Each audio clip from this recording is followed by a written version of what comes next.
pleasant and lovely morning to each and every one. My greetings to our esteemed guests and trainers from the Bureau of Fire Protection in the person of the Municipal Fire Marshal SINSP Dennis S. Martinez Sr. and his tenacious team of firefighters. To our key officials of the Tanauan campus, first and foremost to our capable and admirable Director, Dr. Annabel B. Pilapil. A good morning, ma'am. The academic and unit heads, faculty, non-teaching personnel, guests, and participants around, a wonderful morning to you all. It is with great honor to open today's momentous event, the Fire and Earthquake Drill, sponsored by the Medical Office of the EVSU Tanauan campus, ably facilitated by Nurse Sharon Delina. It is with gratitude that we commend you for spearheading activities such as this in the university. We also extend our thanks to the administration for giving their full undivided support on this fire and earthquake drill. Most of all, we would like to acknowledge our strong and courageous marshals and firefighters of the Bureau of Fire Protection Tanauan for constantly being an instrument in equipping us with knowledge and skills on how to be prepared for natural calamities such as fire and earthquake. Thank you very much, sir. Sometimes we may think that this kind of activities and drills are just but mandatory and routinary. We would never appreciate its usefulness until we encounter disaster face to face. Recently, a small infrastructure made of light materials at the back of my parents' house went on fire, and nobody noticed it until it was enormous. And out of luck, or rather with the protection of God, on that exact time in which normally my husband is not around in that area on that time of day, he was there and he was able to see that the infrastructure was on fire and nobody else was around. And mind you, it was just a few feet away from our very own farmhouse. With his instinct, calm and quick thinking, together with the firefighting training of my brother-in-law, and with the help, of course, of the Bureau of Fire Protection, the fire was put out and was not able to reach our farmhouse. And luckily, it only sustained minor burns on its outer extremes. After the event, we had so much realization in putting safety as a priority, from making sure that light and combustible materials are kept away from fire, and making sure we have the emergency contact numbers ready in our phones, and purchasing fire extinguishers in each of our households. There were few important things that were burned down to ashes, but there were more valuable lessons learned on that tragic day. Nevertheless, we had much to be thankful for, especially that lives were spared and bigger casualty and major damages were prevented. Recently also, just a few nights ago, we all experienced the magnitude 5.0 earthquake with the epicenter just 2 towns away from us. It was a strong one, but it was quick, so thankfully it did not do much damage to us. However, as I was contemplating in the morning, that could have gone really bad if it had lasted longer and if the electricity went off and it was in the middle of the night. It would have been a pretty scary scenario just to imagine how we could have survived such a disaster when we are caught in our sleep.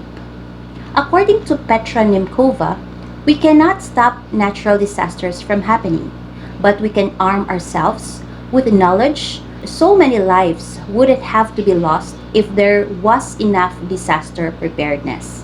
When we are prepared for emergencies, we can reduce the effects of a disaster to our property, to our families, and to our lives. The entire population can get back to normal life faster than would have been possible if we aren't prepared for disaster strikes. Therefore, it is of immense importance that we all gear ourselves with the knowledge on how to think, act, and speak during disasters. Our lives, the lives of our loved ones, and our hard-earned possessions and properties, and even our future will much likely depend on how prepared we are. So when then is the appropriate time to be prepared? It is now. Not during a disaster, but right now. Remember, According to Mr. Howard Ruff, it wasn't raining when Noah built the ark. So let us not wait until disaster strikes before we prepare for it. Therefore, without further ado, let me welcome you to today's activity on Fire and Earthquake Drill. May we all have a fruitful day ahead. Again, good morning to each and everyone. Thank you.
Lalapag lahat, siminto.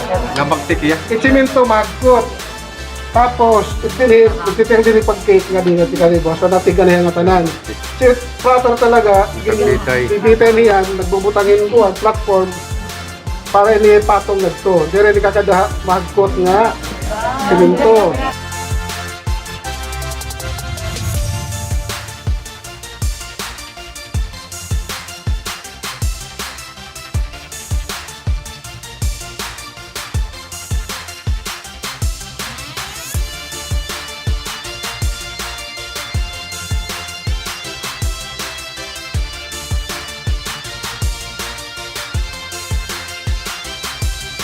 Kundi, talaga.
behalf of the men and women of Bureau of Fire Protection Tanauan Fire Station, Tanauan Leyte Region 8, I would like to congratulate Eastern Visayas State University Tanauan Leyte Campus for the successful completion of fire and earthquake drill exercise held March 24, 2022 inside EVSU Parade Ground of Tanauan Leyte. This is also in consonance of Fire Prevention Month with a theme, sa pag-iwas sa sunog, hindi ka nag-iisa. This collaboration between the Tanauan BFP and Eastern Visayas State University Tanauan campus has been practiced for the past years and led to the zero conflagration in that institution. Not only in the EVSU but also the entire municipality of Tanauan as well. Thanks to the continuous education through fire drills and earthquake drills and fire safety inspection of EVSU. I am Captain Dennis Martinez, Fire Marshal of Tanauan Leyte. Would like to thank the Eastern Visayas State University President Dr. Dennis C. Paz and Eastern Visayas State University Tanauan Campus Director Dr. Annabel B. Pilapil and his active and smart staff and personnel for actively participating at today's activity. May God bless us all and zero conflagration for the entire 2022. God bless us.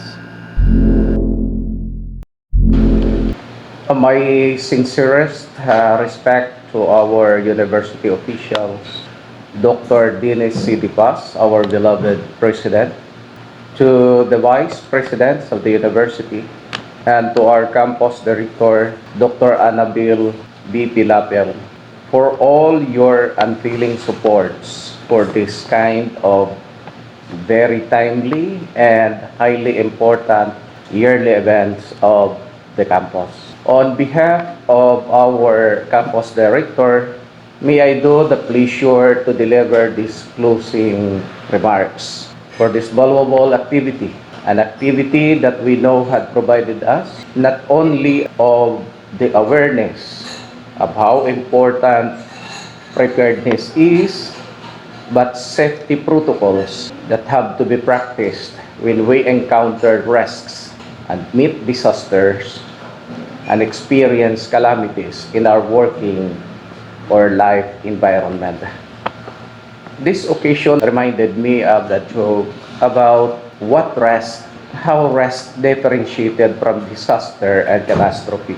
It says that when you start courting a lady, you are exposing yourself to risks. When you got married, that's already a disaster. And having children, it's a catastrophe. You know what it means. Simply a joke, but something has meaning in our life. Risks are almost always being encountered and coming along with our lives in so many forms. Our awareness and ability to mitigate possible undesirable consequences from anticipated risk will help us safely and grow free from regrettable encounters. Likewise, it is one way how our organization can be free from unexpected operational costs. Before we end, let me express our thanks to the Bureau of Fire Tanauan Fire Station, to Senior Inspector Dennis C. Martinez, to SFO2 Senior Fire Officer 2 Figueroa Andresito, Fire Officer 1 Fermijo Eladet, and Fire Officer 2 Leonido Priestley, Fire Officer 1 Mendoza Jody James, Fire Officer 2 Kenneth E. Abestros, lastly Fire Officer 1 Tenebroso Julian. For all your safe demonstrations conducted within the campus, we are so thankful for this year activity with the theme, sa pag-iwas ng sunog, hindi ka nag-iisa o kaisa tayong lahat. And we are also thankful to the campus clinic for advocating this very yearly event, ensuring safety to everyone and to our property. And to the rest of us who actively participated and make this event truly a success, not only for our campus, but also for the neighboring communities. Let this fire and earthquake drill be clues for the meantime, but at the same time, be a way to open new life practices that is aware, prepared, and safe for our own life and for this organization that we truly love and care. A pleasant day to everyone.